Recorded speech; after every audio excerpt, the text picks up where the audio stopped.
Muito bem.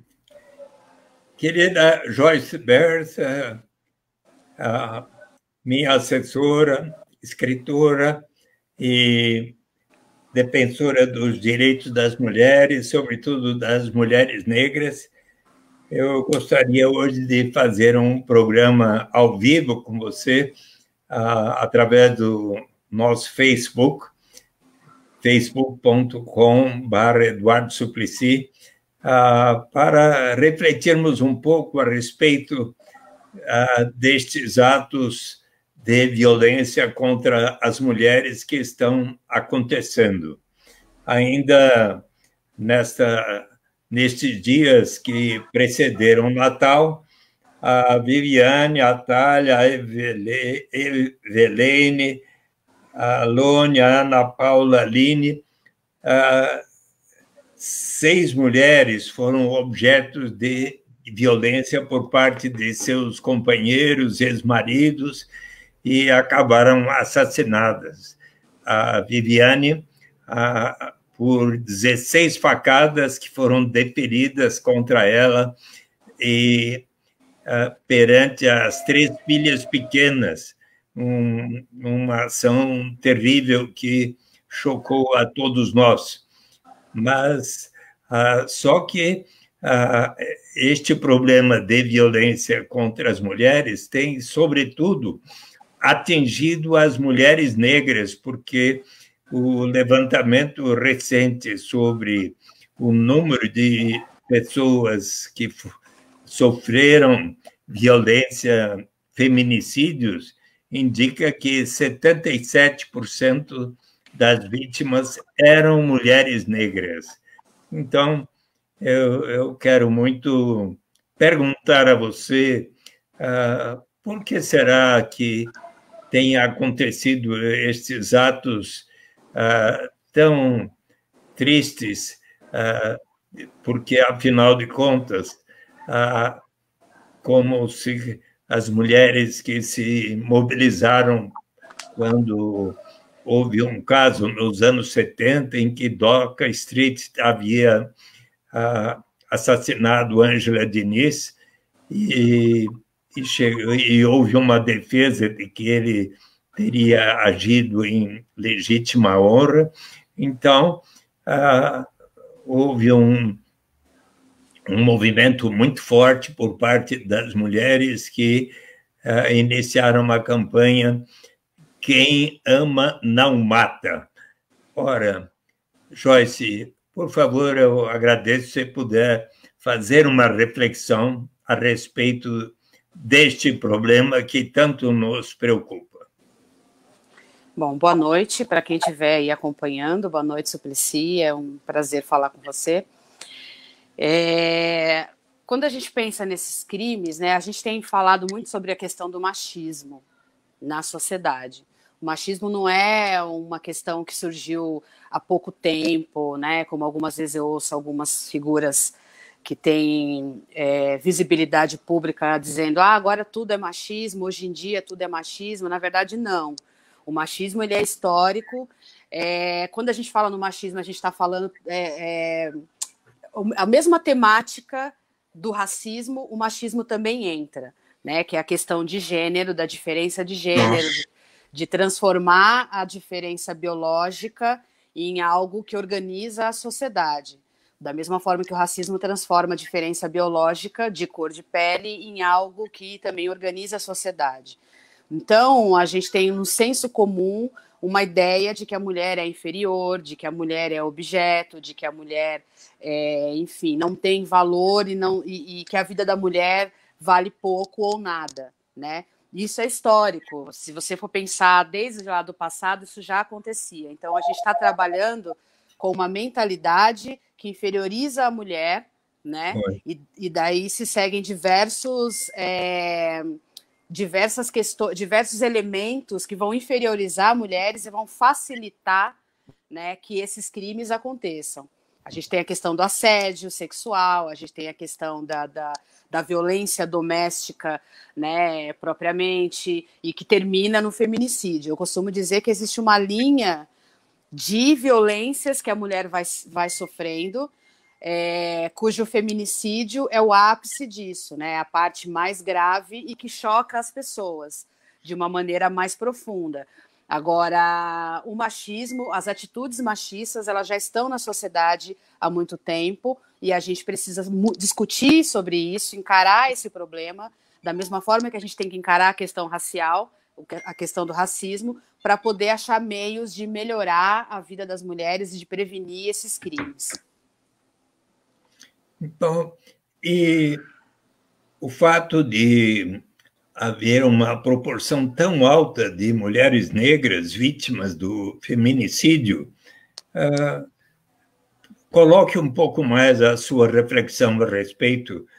Que medidas preventivas poderemos adotar, seja ao nível do governo e da Câmara Municipal, seja da Assembleia Legislativa do governo estadual, seja do governo nacional, do Congresso Nacional, que medidas preventivas você avalia que possamos tomar para fazer com que não haja repetição desses feminicídios e de tanta violência contra as mulheres e, em especial, as mulheres negras?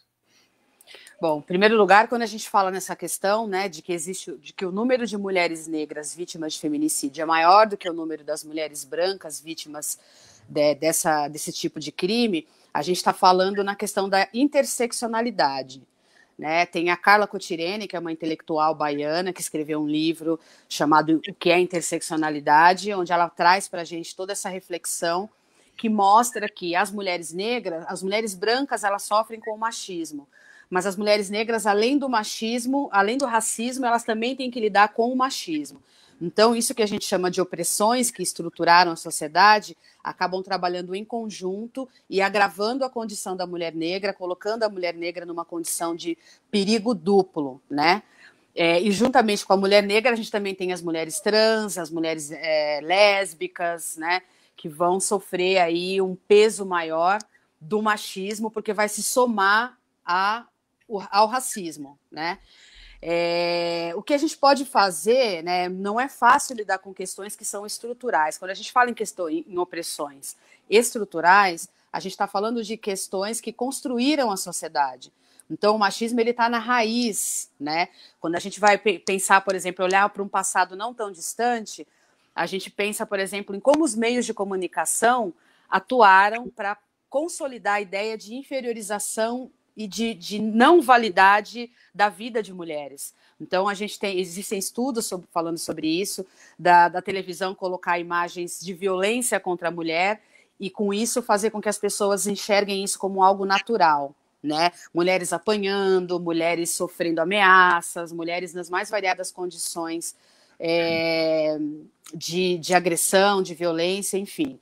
Então, o que a gente precisa é fazer uma força-tarefa dentro da sociedade, com o poder político, com os meios de comunicação, com os meios educacionais, para que a condição da mulher melhore como um todo e para que a sociedade comece a perceber em que momento a prática do machismo está sendo colocada, né, de maneira que isso vai se tornar uma crescente até chegar no feminicídio. Então, por exemplo, quando as pessoas falam no WhatsApp, se passa piadas, memes, né, humilhando mulheres, inferiorizando mulheres, fazendo comentários indevidos a respeito de mulheres, as pessoas não se dão conta de que isso é um passo no caminho do feminicídio. Né? Quando a gente fala na questão do assédio, por exemplo, as mulheres saem nas ruas e elas têm que lidar com agressões, com olhares, com falas, né? Porque o homem entende, no senso comum, o corpo daquela mulher é um corpo público, é um corpo que pode ser tocado sem a permissão dela, é um corpo que pode ser invadido sem a permissão dela. Então, tudo isso faz parte do assunto do feminicídio, não só a morte em si, né? Então, a gente precisa dessa força-tarefa, dessa união de várias frentes para melhorar a vida das mulheres como um todo. Não só um reforço nas leis ou uma intensificação na execução das leis que já existem, como a criação de outras leis também, que venham, de repente, dar suporte para isso, mas a gente precisa que o machismo esteja sendo discutido dentro das escolas, os meninos, né, a infância, os meninos na primeira, segunda infância, na adolescência, precisam ser educados com outro padrão de comportamento, né, com outra ideia de masculinidade, que não inferiorize as mulheres, que não coloquem as mulheres numa condição inferior, né? Os meios de comunicação também têm que estar trabalhando para quebrar essa imagem que foi construída ao longo da nossa história de que a mulher não é um ser humano, né? Na verdade é isso, assim, entende-se que a mulher não é um ser humano. A gente teve recentemente casos como da Dani Calabresa, que sofreu a questão do assédio sexual, e quando ela traz essa demanda, nessa queixa, ela é confrontada como se estivesse mentindo, ela não tem o apoio das pessoas que estão ali ao redor dela, ela tem que fazer uma verdadeira cruzada para conseguir fazer a opinião dela valer. Recentemente também a gente teve o caso de assédio da deputada Isa Pena, né? A gente tem um monte de parlamentar negra sendo ameaçada, né? Então tudo isso está dentro do escopo do assunto que fala sobre o feminicídio, né? A condição das mulheres na sociedade é uma condição de inferiorização, e das mulheres negras isso se aprofunda porque, além de ser mulher, é negra. Além da inferiorização que vem pelo gênero, tem a inferiorização que vem pela raça, né? Então se aprofunda muito mais as violências. A gente fala muito, por exemplo, no genocídio da população negra, e aí o foco desse genocídio são meninos, são jovens, homens, né, entre 14 e 38 anos. Mas ninguém fala, por exemplo, das mulheres negras sendo vítimas também do genocídio dentro dos hospitais, com a violência obstétrica. Ninguém fala, por exemplo, dos danos psicológicos que as mães desses meninos, desses homens que são mortos, acabam sofrendo, né? Teve um caso lá de Costa Barros, por exemplo, que a mãe de um dos meninos, 3 meses depois, acabou falecendo, né? Teve uma depressão profunda que foi agravando outros problemas de saúde que ela já tinha, e ela acabou morrendo, né?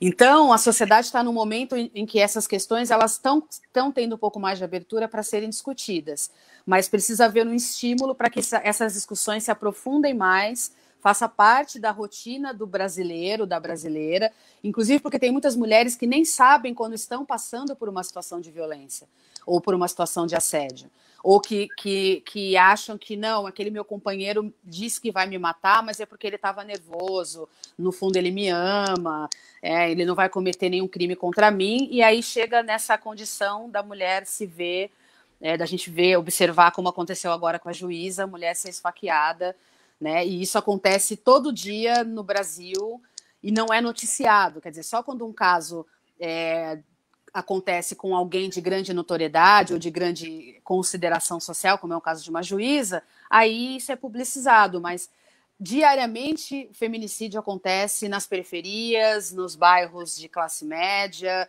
e diversos casos estão acontecendo, inclusive nesse momento que a gente aqui está conversando, tem mulheres apanhando dentro das suas casas, tem mulheres sendo ameaçadas, enfim. Então, tem uma boa notícia que a Câmara Municipal de São Paulo, embora não de forma extraordinária, mas vai ter mais mulheres. Na bancada do PT, nós conseguimos eleger a Juliana Cardoso, uma dentre 8 vereadores, os 7 outros são homens, né? Mas, por exemplo, um aumento, foi eleita a bancada feminista do PSOL. Vou até citar, há poucos dias nós tivemos um diálogo com elas muito positivo, e eu acho que isso é algo muito interessante. Temos nesta bancada feminista, são co-vereadoras eleitas, né? A Silva Ferraro, que é professora de História da Rede Municipal de Ensino, da Frente Povo Sem Medo, a Paula Nunes, que é ativista do movimento da Juventude à Fronte, do movimento negro desde 2012, Carolina Iara, que é travesti, intersexo, negra, mestrando em Ciências Humanas Sociais pela Universidade Federal do ABC, a Daphne Sena, trabalhadora de aplicativos, militante ecossocialista, vegano, vegana, e Natália Chaves, militante ecossocialista, vegana por um veganismo popular, integrante da Coordenação Estadual Setorial Ecossocialista do PSOL. Além disso, nós temos a Érica, me ajuda a lembrar bem o nome dela. Érica Hilton. A Érica Hilton, que é uma pessoa de extraordinária energia, que vai estar nesta batalha.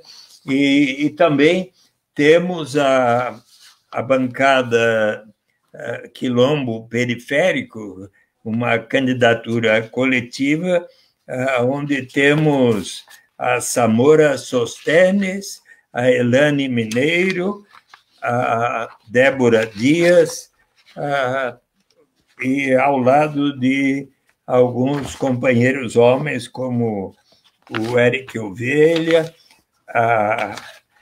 o Júlio César e o Alex Barcelos. Então, essas duas bancadas vão significar algo muito especial na interação com os demais vereadores e vereadoras lá na Câmara Municipal. Eu quero dar as boas-vindas a eles e dizer que estou com muita vontade de com eles interagir. Dentre outras sugestões que tenho apresentado e quero reforçar, está a de promover que a Prefeitura, junto com a Secretaria da Cultura, venha a promover um concurso de artistas que possam estar fazendo, sejam esculturas ou quadros ou pinturas, que possam ser colocados em lugares de grande circulação da cidade sobre o tema da violência contra a mulher, porque isso poderá, avalio, colaborar para que aumente o grau de consciência, inclusive entre nós homens e toda a sociedade, sobre como é que nós deveremos sempre estar respeitando as mulheres e na linha do que tem dito o Papa Francisco, sempre procurando amar as pessoas e nunca odiá-las, não é? E o que você acha desta proposta? Eu acho que é básico, né? Eu acho que é básico, né? O respeito com o ser humano é fundamental, né? A gente entender que as mulheres também são gente, né? Porque todas essas questões elas partem da ideia oposta, né? Da ideia de que a mulher não é um ser humano, de que a mulher não é gente. Então, se não é gente, não precisa ser respeitada, não precisa ser amada, não precisa ocupar os espaços e tudo mais, né? E essa mentalidade precisa mudar. Então, nesse sentido, a frase do Papa é muito boa, né? Mas eu complementaria aqui dizendo isso, né? Saber reconhecer a humanidade de todas as pessoas. Porque numa sociedade que é construída, né, sob as bases das opressões, um dos elementos principais é que alguns humanos não são vistos como humanos, que é o caso das mulheres, da negritude, dos indígenas, o pessoal da turma LGBT e tudo mais, né? Então, é necessário amar o próximo, mas é também necessário reconhecer a humanidade das pessoas como um todo, né? Lembrar sempre que está diante de uma pessoa, de um ser humano. E eu acho muito legal que a gente vai ter mais mulheres, né, dentro da Câmara Municipal de São Paulo. Ainda está muito longe do ideal, porque se a gente for for pensar em termos de proporção, né, as mulheres são o maior número, são o maior contingente populacional. Então, dentro de uma casa legislativa onde a representatividade se faz valer, as mulheres deveriam estar ali num nível numérico equivalente ao dos homens, né? Então, é um começo, claro, mas é necessário que ao longo dos anos, né, nas próximas eleições, se conscientize de que mais mulheres têm que adentrar esses espaços e os homens que estão lá precisam garantir que essas mulheres possam fazer o trabalho delas, possam trazer as demandas necessárias, possam atuar de maneira eficiente, porque muitas vezes as mulheres também adentram os espaços de poder e são interpeladas pelas forças masculinas que existem ali, né? E a gente está vendo isso acontecer muito na Lespe, com as deputadas que estão sempre tendo que lidar com violências que acontecem ali naquele ambiente, que impedem o trabalho delas ou que tentam desmoralizar, desqualificar ou inferiorizar a importância delas enquanto parlamentares, né? Então, dentro da Câmara Municipal, isso precisa também, isso não pode também acontecer. Eu quero muito colaborar com todas as mulheres eleitas vereadoras para que venhamos a pensar em iniciativas que possam colaborar para justamente criarmos uma consciência de maior respeito, de amor e carinho para com todas as mulheres, as nossas mães, as nossas namoradas, as nossas companheiras, as nossas esposas, mulheres, enfim, e também estar atento às observações que você fez, tão importante que desde a creche, desde o jardim de infância, o ensino fundamental e depois o ensino médio, que possa haver sempre uma atenção muito grande por parte das professoras e dos professores em estar ensinando estas atitudes mais adequadas para que evitemos a violência contra as pessoas, inclusive em casa. Infelizmente, durante esta pandemia do coronavírus, que as famílias ficaram mais dentro de casa, houve, em alguns momentos, um aumento da violência doméstica, especialmente contra as mulheres, e é preciso que pensemos em todas as formas para evitar e prevenir esta violência contra as mulheres e, em especial, contra as mulheres negras, por causa desta proporção tão alta que temos verificado e testemunhado em São Paulo e no Brasil, não é?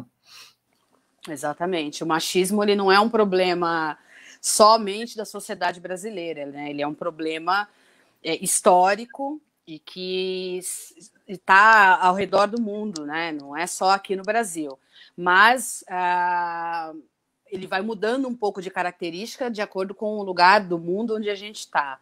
E o Brasil é um dos lugares onde o machismo é mais potente, né? Onde o machismo é mais potente e mais silencioso, inclusive. Né? Tem muitas mulheres que ainda acham que é bobagem certas discussões, que não acontece e tudo mais. E quando esses casos de feminicídio vêm à tona, e aí as pessoas param e ficam chocadas, assim, nossa, mas como que isso aconteceu, né? E é muito fácil para quem está lidando com esses assuntos sempre entender como isso acontece. Isso começa lá no grupo de WhatsApp, na mesa do bar, onde se faz piada, né? Começa nas empresas, onde a mulher nunca é colocada num cargo de liderança, e quando é colocada num cargo de liderança, ela é desqualificada, a atuação dela é neutralizada, né? Quando as mulheres, por exemplo, a gente tem muitas mulheres hoje em dia que são arrimo de família, que criam seus filhos, as suas famílias sozinhas, né? Os pais das crianças abandonam, não querem saber, não dão nenhum tipo de suporte, nenhum tipo de ajuda. Isso também é um tipo de violência, né? As violências, elas não são apenas físicas. Existem muitas outras formas de violência que as mulheres passam, né? E que não é discutido, mas que também estão dentro desse escopo do feminicídio, né? Vai caminhando para esse lado, né? Do homem achar, porque na verdade, quando a gente fala nessas questões do machismo, do racismo, a gente está falando de relações de poder, né? Um homem não vai matar a mulher porque ele ama muito ela e está magoado com o que ela fez. Ele vai matar essa mulher porque ele quer reafirmar o poder dele sobre o corpo dela, Essa que é a grande questão, né? Existe uma hierarquia, né? Então o homem está acima nessa hierarquia, então ele se sente autorizado a mandar nessa mulher, a dominar essa mulher, a decidir o que ela deve ou não fazer da vida dela, a roupa que ela vai usar, o horário que ela vai sair de casa ou não. Quando essa mulher se levanta contra isso de alguma forma, né, como no caso de um casamento, por exemplo, a mulher quer se separar, o homem não é que ele ama essa mulher, é que ele acha que é um desaforo ela querer se separar dele, porque ela é uma propriedade, ela é uma posse dele. É onde ele vai usar da violência para reafirmar o poder dele sobre ela. Né? Então, precisa desnaturalizar essa ideia de supremacia masculina, de que o homem está acima da mulher, de que o homem manda na mulher, de que a mulher tem que ter a sua liberdade cerceada, de que a mulher é uma posse, né, do homem. Os homens se comportam muito dessa forma, como se as mulheres fosse um objeto que ele manda, desmanda e que tem que obedecer e fazer aquilo que ele bem entende. Né? Todas essas ideias ainda estão na cabeça, no imaginário masculino. Como a gente está falando de uma questão estrutural, a sociedade foi construída dessa forma, então muitos homens às vezes viram e falam assim: eu não sou machista, eu não mataria a minha namorada, a minha esposa, eu não agrediria uma outra mulher e tudo mais, né? Mas como a gente está falando de um sistema, né? Como a gente está falando de uma estrutura, de uma sociedade que foi montada dessa forma, obviamente, na socialização, na educação, os homens passam por um processo e eles internalizam a ideia de que eles são mais importantes do que as mulheres, de que as mulheres são o segundo sexo, né, o segundo ser, que estão abaixo deles. E em algum momento eles vão manifestar algum tipo de violência para reafirmar essa ideia, ainda que muitas vezes ele não perceba. Né? Ou também, eu vejo muitas vezes os homens falar assim: ah, mas você faria isso se fosse com a sua mãe, com a sua irmã e tal. Eu também acho que é uma ideia que precisa desnaturalizar, porque as mulheres elas merecem ser respeitadas porque são pessoas, independente de ser ou não da família, independente de ter algum vínculo emocional, algum vínculo social ou não, né? A questão não é essa, a questão é que as mulheres devem ser olhadas, tratadas com respeito, da mesma forma que um homem trata o outro com respeito. Então essas ideias precisam ser desconstruídas na cabeça da sociedade como um todo, até de algumas mulheres que agem dessa forma porque foram criadas assim também, que acreditam que o homem tem direito sobre elas, né? Então, esse trabalho de desconstrução de pensamento, a educação, os meios de comunicação não só podem, como devem fazer, devem investir na conscientização de que isso precisa acabar, de que essa ideia não pode mais existir. Né? E no lado político, legislativo, né, precisa reforçar o poder das mulheres, né, precisa devolver, na verdade, para as mulheres um poder que foi sendo tomado ao longo da história. Né? Quando a gente pensa, por exemplo, existe uma discussão chamada feminização da pobreza. Né? Então, em números, isso significa que as mulheres são mais pobres do que os homens, as mulheres têm menos recursos e menos acesso a recursos. Né? A gente tem uma arquiteta chamada Priscila Spessi, que foi secretária ou coordenadora da Secretaria de Desenvolvimento Urbano na gestão Haddad. Ela escreveu um texto muito legal para o Nexo, mostrando como que as mulheres são minoria na posse de imóveis, por exemplo. Né? As mulheres não têm acesso à terra, as mulheres não têm acesso a bons cargos quando as mulheres entram numa empresa, as mulheres ganham menos.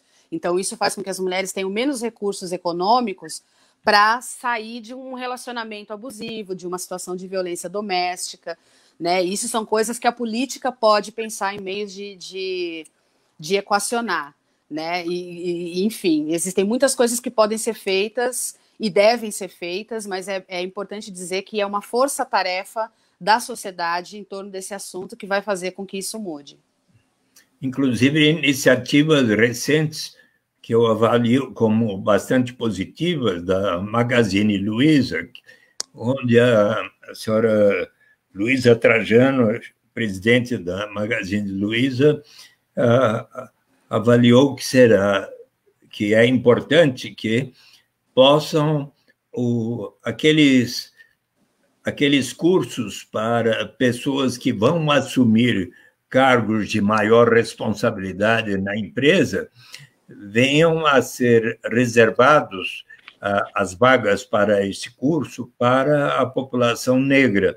Eu achei esta uma iniciativa muito positiva e um sinal que acredito, inclusive, esteja sendo considerado por outras empresas e organizações, inclusive públicas, não é?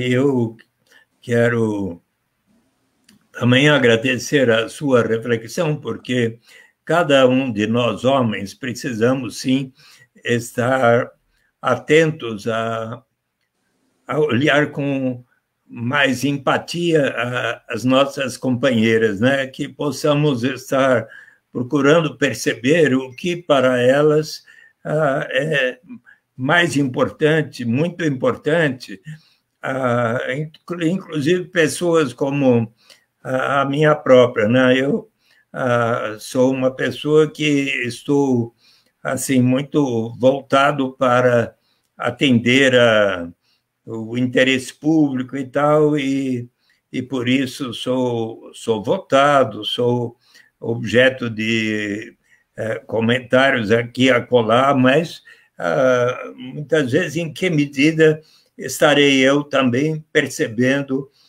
o que se passa com a mulher ao meu lado, né?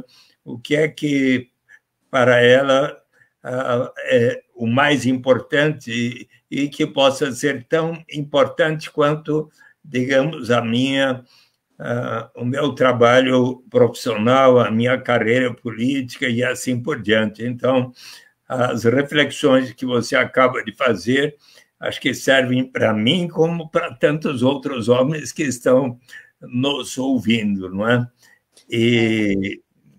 Mas diga mais, então, Joyce, porque eu estou aprendendo muito com você. O que mais poderemos fazer para que haja um maior equilíbrio entre homens e mulheres? Claro, primeiro, dar mais e mais oportunidades a mulheres para estarem, seja na Câmara Municipal, na Assembleia Legislativa, no Congresso Nacional, mas também nas prefeituras. Diversas mulheres foram eleitas prefeitas, também governadoras, são poucas, acho. Nós temos uma governadora no Rio Grande do Norte, do PT, mas e também na presidência da República tivemos Dilma Rousseff, tivemos na prefeitura de São Paulo a Luísa Erundina de Souza, a Marta Suplicy, foram exemplos de pessoas que dignificaram a função de chefe do Poder Executivo, né? Então, que outras recomendações você tem para que venhamos a ter uma melhor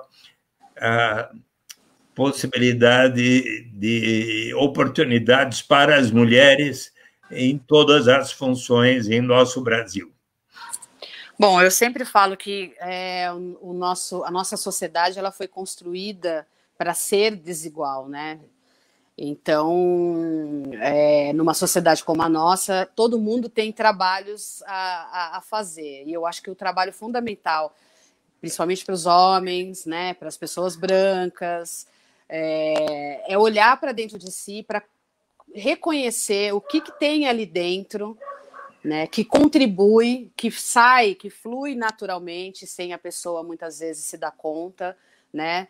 É importante essa autorreflexão constante, é importante estar o tempo inteiro avaliando as suas ações para saber se aquilo que você está fazendo de fato é algo que você faria numa condição normal, ou lidando com um homem ou com uma outra pessoa, enfim, né, para saber se está adequado aquele comportamento.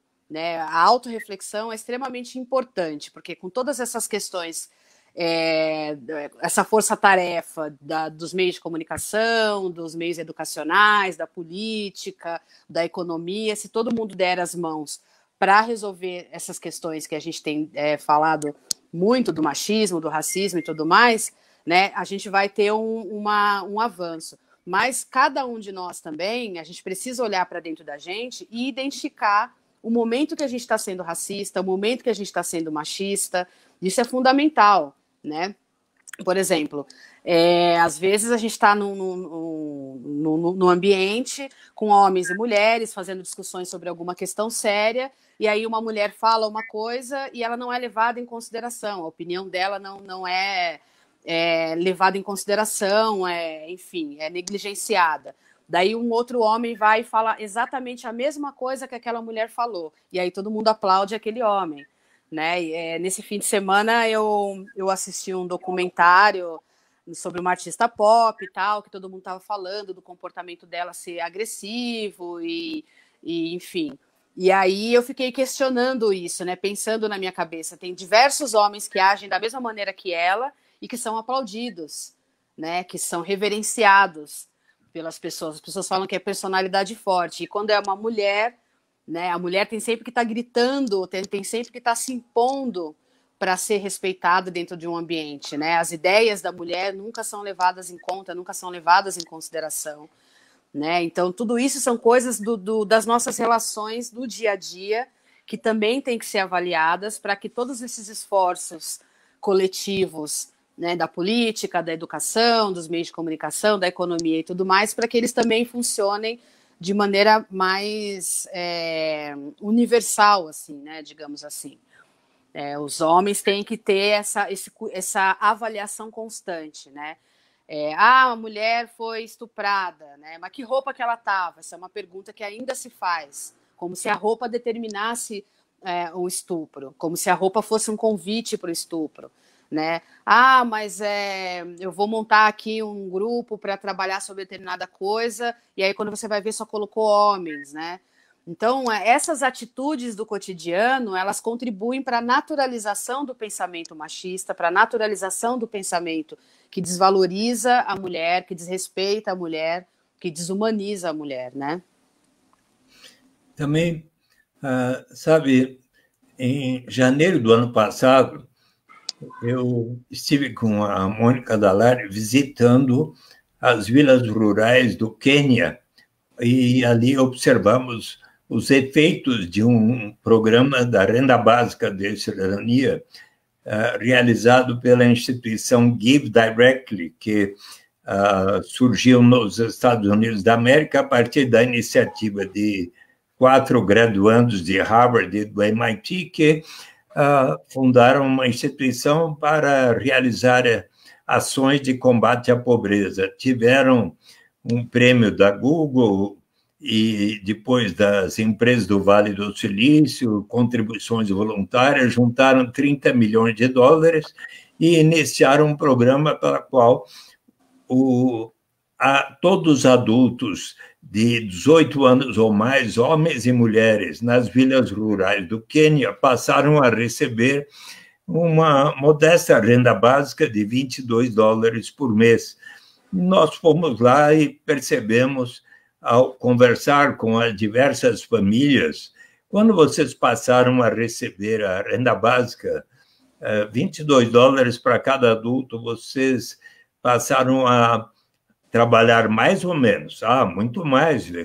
Adquirimos uma área maior para plantar legumes, verduras, frutas, mais instrumentos de trabalho, alguns para pescar mais, outros compraram uma motocicleta para poderem realizar transporte público e assim por diante. E que tipo de prioridade vocês dão? A primeira, a educação de nossas crianças e adolescentes. E como foi o relacionamento entre vocês? Melhorou? Como foi? Quando nós recebemos, através do celular, os $22 que chega para nós.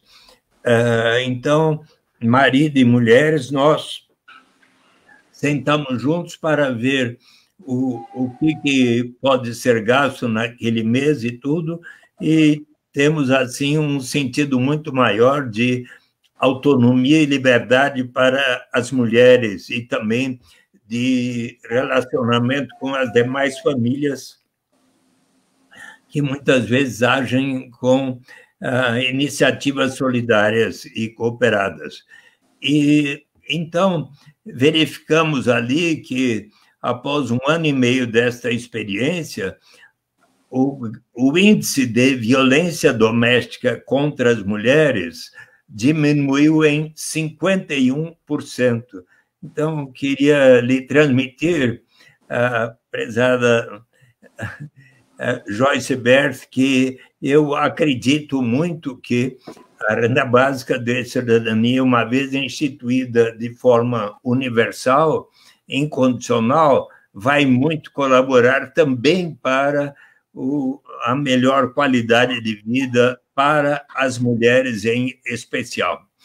Sim, eu também acredito. Tanto é que eu citei a renda básica, citei o seu livro no meu livro sobre empoderamento, né? Porque empoderamento ele é um trabalho que é feito em 4 pilares básicos, né?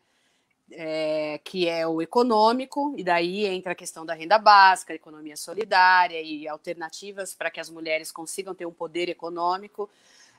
O poder político, que é não só as mulheres adentrarem os espaços legislativos e institucionais, mas também que as mulheres consigam aprender a se organizar, né? Organizar coletivos, organizar ONGs, e já tem muitas mulheres que fazem isso.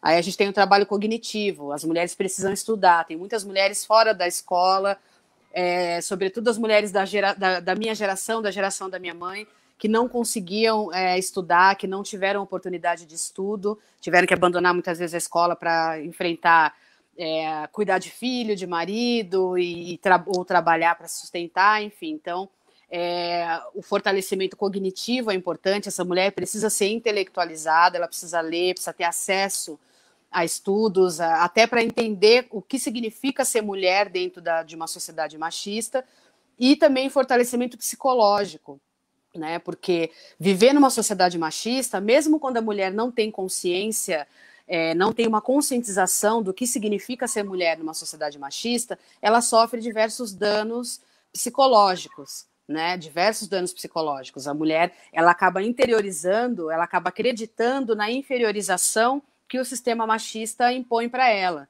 né? Então, quando a gente pega, por exemplo, na geração das minhas avós, as mulheres muitas vezes apanhavam dos maridos, e elas achavam que elas mereciam ter apanhado dos maridos, ou elas justificavam dizendo: o homem é assim mesmo, ele é meu marido. Eu ouvi ao longo da minha vida toda, inclusive esse caso da juíza, né, quando eu tinha por volta de 10, 12 anos de idade, um caso exatamente igual aconteceu muito próximo de mim, da minha família, né, do marido esfaquear a esposa na frente dos filhos.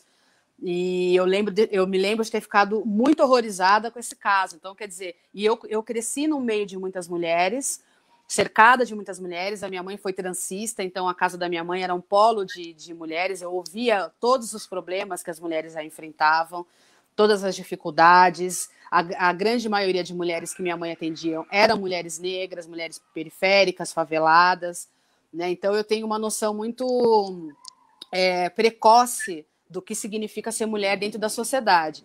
Mas tem muitas mulheres que ainda não sabem, que ainda não têm essa visão do quanto o sistema machista fragiliza essa mulher, né? Então, tem mulheres que foram assediadas, que foram abusadas, né? E que passam uma vida inteira achando que aquilo foi culpa delas, que elas mereceram de alguma forma. Então, trabalhar dar condições para que as mulheres tenham um acompanhamento psicológico, acompanhamento psiquiátrico, né, é também tão importante quanto o fortalecimento econômico. Então, quer dizer, é um trabalho de várias frentes juntas para resgatar o poder social que as mulheres perderam ao longo da história. Então, eu aposto também na renda básica, eu acho que ela beneficia principalmente as mulheres, porque são justamente as mulheres que são as mais pobres dentro da sociedade.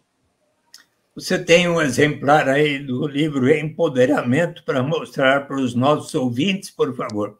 Tenho. Cadê o livro da mãe? Eu gostaria de mostrar. E qual é a editora mesmo? A editora Jandaíra.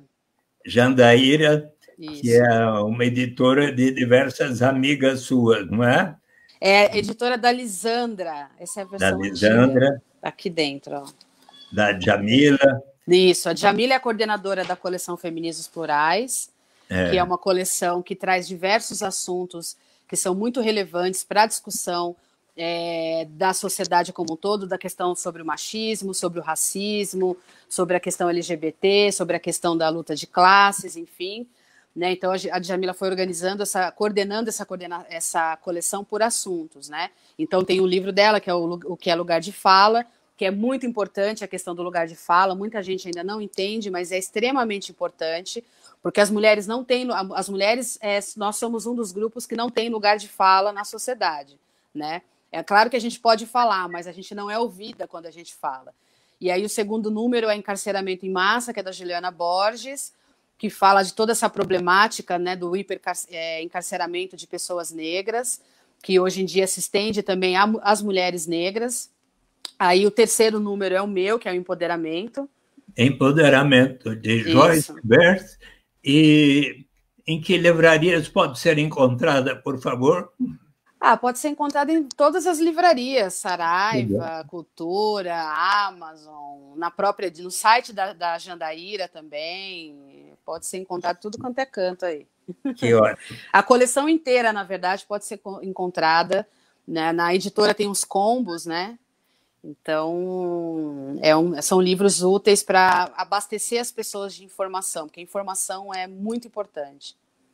Eu quero muito recomendar esses 3 livros que você apontou agora,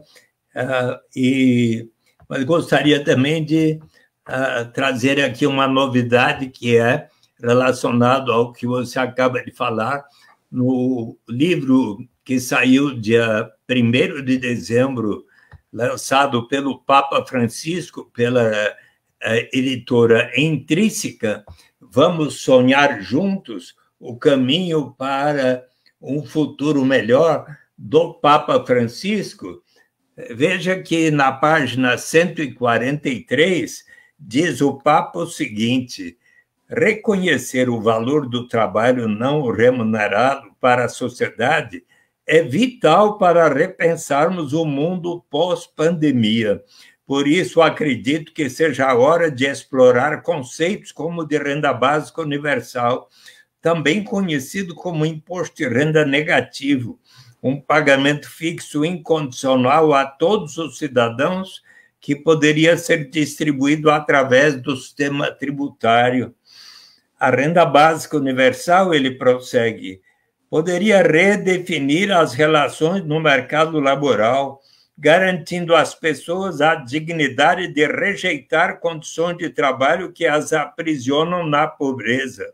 Daria aos indivíduos a segurança básica de que precisam, eliminando o estigma do seguro-desemprego, e facilitaria a mudança de um trabalho para outro, como cada vez mais os imperativos tecnológicos do mundo trabalhista exigem.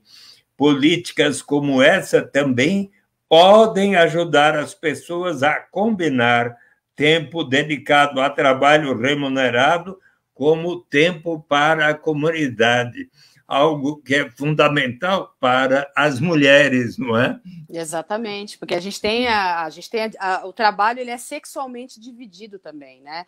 E as mulheres vêm arrastando aí, ao longo da história, uma jornada tripla, muitas vezes, né? A grande maioria das mulheres trabalha dentro e fora de casa, porque fazer comida, por exemplo, é um trabalho. Cuidar de filhos é um trabalho, limpar a casa é um trabalho. E a grande maioria das mulheres brasileiras tem que encarar essa jornada, né? Volta do trabalho. Eu mesmo cresci vendo minha mãe fazer isso, né? Minha mãe trabalhava o dia inteiro, quando chegava em casa à noite ou nos fins de semana, tinha que dar conta do serviço doméstico, tinha que dar conta das questões dos filhos, né? Muitas vezes ficava acordada até tarde, lavando roupa para no dia seguinte a gente ter roupa para usar. E isso é a história de muitas mulheres no Brasil, né? Então, é muito legal a fala do Papa, porque são trabalhos que as pessoas negligenciam, né? Elas não querem pagar, né? Aí, inclusive, politicamente falando, isso é o olho do furacão da questão da exploração da mulher, né? Enquanto as mulheres forem inferiorizadas, elas estão aptas a serem exploradas. E aí, essa exploração parte daí. né, da não remuneração de um trabalho que é prestado, né, ao longo da vida, durante o ano inteiro, sem férias, sem 13º, sem nenhum tipo de direito trabalhista. É muito séria essa questão, muito séria mesmo. Eu quero recomendar que nesse livro, Vamos Sonhar Juntos, o Papa também fala muito da questão da mulher em tempos modernos, como é que, inclusive, após essa pandemia, o papel das mulheres e de todos nós precisa ser modificado e precisamos construir um novo caminho para um Brasil melhor e um futuro melhor. O Papa está, assim, organizando o encontro de Francisco e Clara em Assis, com jovens de todo o mundo e alguns laureados como o Prêmio Nobel da Paz e da Economia, e, inclusive, os jovens brasileiros que estão lá, que irão participar, me convidaram para estar presente. Eu quero muito interagir e ouvir mais as recomendações do querido Papa Francisco. Também ainda queria acrescentar que uma das preocupações é com as pessoas trans, que muitas vezes têm sofrido golpes de violência totalmente injustificados, e agora nós temos duas pessoas, um vereador e uma vereadora trans que estarão na Câmara Municipal, e nós ali deveremos estar dando exemplos de como tratá-los com todo carinho e respeito, para que nunca sejam objeto também de violência. Nós estamos já concluindo o nosso tempo, querida Joyce Bert, então passo para você as suas palavras de conclusão, por favor. Bom, vou deixar aí um convite, né? A gente está finalizando um ano que foi extremamente difícil, um ano cheio de preocupação, de tensão, de incertezas, né? E isso não está finalizando junto com o ano, né? Porque a gente vira o ano, mas a condição da pandemia ainda está por aí nos assombrando, né? Mas eu penso que é um momento que a gente pode e deve fazer reflexões profundas sobre o nosso papel dentro da sociedade, o que cada um de nós temos a oferecer, o que cada um de nós tem oferecido para a sociedade, né? Porque é muito fácil a gente culpar todas a presidente, fulano, não sei o quê e tudo mais, mas a gente tem que lembrar que o Brasil é um país que as pessoas não exercem a sua cidadania de maneira adequada, né? E aí a gente fica numa condição que a gente acaba tendo esses problemas como o feminicídio, como o racismo. Então, acho que é o momento da gente refletir qual é o nosso papel dentro da sociedade, como é que a gente pode contribuir para que as coisas mudem, e que cada um pode fazer algo dentro do seu quadradinho ali, dentro do seu microespaço, né, dentro da sua casa, do seu trabalho. Cada um de nós, a gente pode sim contribuir, achar formas de melhorar a sociedade como um todo, né? A união de muita gente interessada em mudar as coisas de fato é que vai fazer com que as coisas mudem. Muito bem. Querida Joyce Bert, foi uma alegria, satisfação mesmo estar tendo esse diálogo com você. Nessa semana eu devo realizar alguns outros programas ao vivo, como esses, possivelmente na parte da tarde, e quero convidar a todos para estar aqui conosco dialogando. Então, muito obrigado, um abração, um beijão a todos e feliz 2021, com muito boa saúde para vocês e todos os seus queridos familiares e entes queridos. Um abração. Obrigado, Joyce. Beijo, Suplicy.